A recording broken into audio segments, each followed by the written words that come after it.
What's up guys, Alex from FIFA Scouting Tips here, and welcome to my video on what looks to be the biggest new development in FIFA 17 career mode, Total Club Management.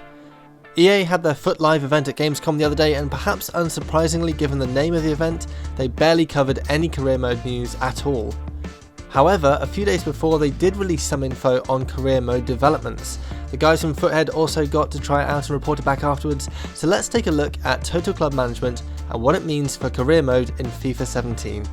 Each team in career mode will now have a unique personality in EA's words.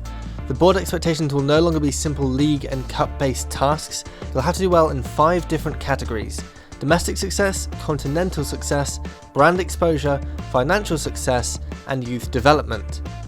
The first two are obvious enough: finish mid-table, win the cup, etc. The same sort of thing as what we're used to in FIFA career modes, although it's not really like EA were ever going to change those things. Brand exposure is a little different. Getting good results, signing big name players and taking the club on tour can help raise this, and the board will make it clear what they want. Tour North America for example, or sign a crucial first team striker, that sort of thing. It's something new for career mode and really sounds promising, especially for Road to Glory careers. Imagine taking a League 2 team up through the ranks and eventually increasing their fan base all over the world, assuming your board objectives scale properly in this way of course. But if you've seen the Foothead video, then you know that they had a bit of trouble with this, because the game didn't make it clear how to raise the brand exposure exactly. They had to work it out themselves in some cases, and there will probably be more ways to raise your exposure than just going on tour or winning cups, and I'll of course bring you guys more info on this, and we'll probably write a guide on it in due course. The next objective is financial success. Your team now has a club worth. On the one hand, you have expenses like player and scout wages, maintaining your stadium, youth facilities and travel costs for the team, and then on the other you have income like ticket sales, loans and transfers, sponsorships and merchandising. The goals you set in these categories can go across multiple seasons, like doubling the club's worth over 2 seasons for example. Again though, it's not yet clear how you can affect these numbers besides getting good results. Once again, it sounds like a good idea that perhaps hasn't quite been finished yet, but rest assured I'll delve into this and write a guide for you guys when I get my hands on the game. The final category, and perhaps the one I'm most interested in, is youth development. Your board will set you goals like growing a youth player a certain number of overall points across the season and playing them in a certain number of games.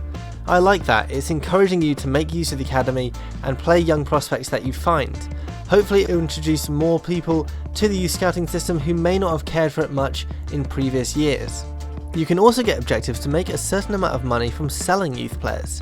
This I'm not entirely sold on. After all, the main reason I scout players is to get future superstars in my team and keep them there, thus helping me win trophies. I don't necessarily want to sell the players I've developed, because part of the fun of scouting is powering a low rated youth player into a club legend, although I can of course see that some players would want to operate a youth academy in this way.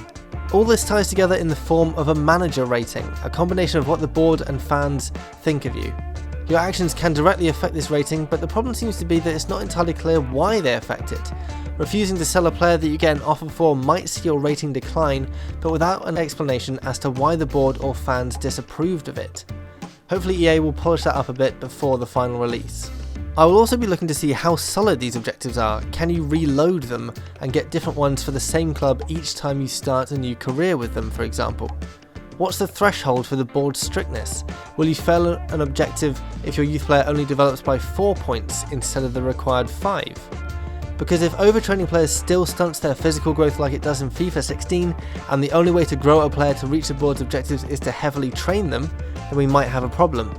Overall, I'm cautiously optimistic about these changes to career mode. It does seem as though EA are trying to make the mode more interesting, although sadly there don't seem to be many changes to the underlying scouting system.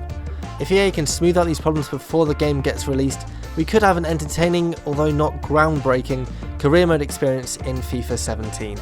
Thanks for watching. Make sure you do share your thoughts on the upcoming FIFA 17 career mode, what you're looking forward to, what you think they've missed out, all that kind of stuff, what you thought about Gamescom and all the announcements there as well. Leave all that in the comments below, and thanks for watching. And this month's winner is Melvin Gondorf, found by Harry Easton. He is rated 94 at 18 years old. 94 at 18 years old. Just think about that for a minute. That is absolutely insane. This has got to be the best scouted player I have ever seen.